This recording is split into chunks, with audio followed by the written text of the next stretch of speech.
back at Worlds. How's this one feel? It feels different, yeah. Like Doha was a little bit empty. At least like round one was super quiet. Like I walked out there and it was like, oh, this is lit, you know. And it's morning on day one, so I'm excited to see this, you know, packed during a final. What was your reaction, I guess, when you saw the heat draws and you look and it's like Sifan Hassan, Laura Muir, and then you're in it as well? Yeah, I was like, this is gonna be hard, and I think it's a good thing because sometimes I can like going into rounds, especially round one, you're like, oh, it's gonna be easy, you know. And so I was like, this is gonna be hard, and then it was hard. So I was like, I think prepared.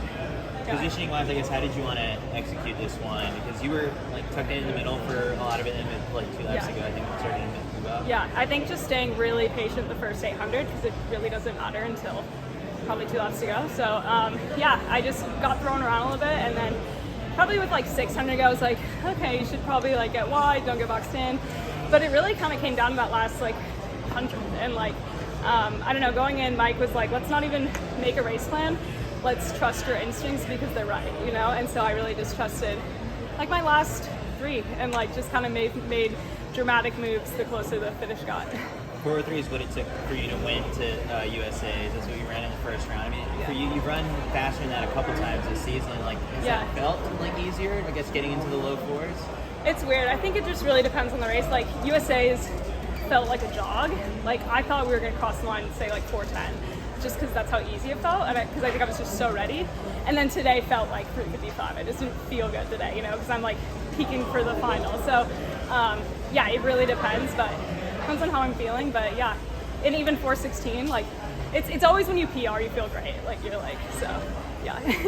How do you feel the new structure has kind of affected how athletes are thinking out there and racing? Yeah, it's weird. Like I initially, when I was like drew heat 1, I was like, damn it, and then I was like, wait, it doesn't matter. That's actually the preferred heat now, you just get it done. So I really like it. Like I think it maybe favors people with a better finish, which is what I have. So I mean, I'm all for it. I think it's easier for like fan viewership, like get behind it, like, oh, top 6 make it and the rest don't. There's like, I don't know if you know this, but they take us over in a cart, and then if you don't make it to the next round, you don't get a ride back.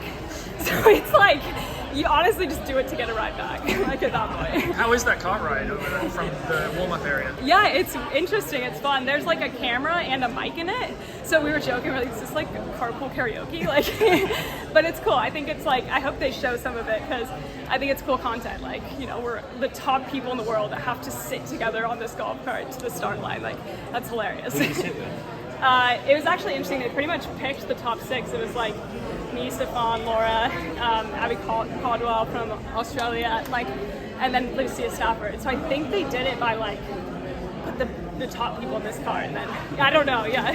What do you think of Hassan tripling? I mean, if you can do it, do it. I think it's fun. I think, you know, good for her. I could never.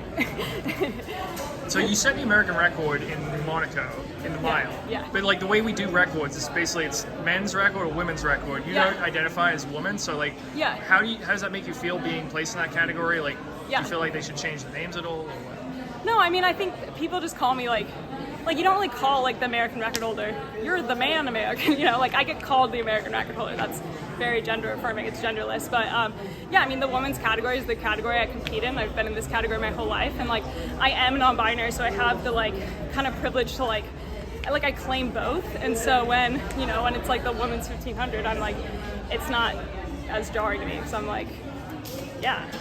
So you don't really have a problem with the category name then?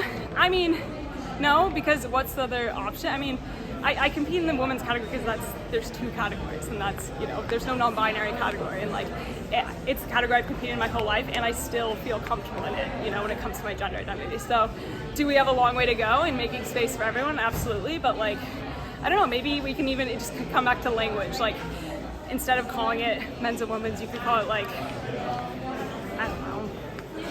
I don't know, I have no idea. Nikki, he was texting your mom this morning. I put it on my story. It's something like manage the difficult by like just taking care of the easy. So yeah.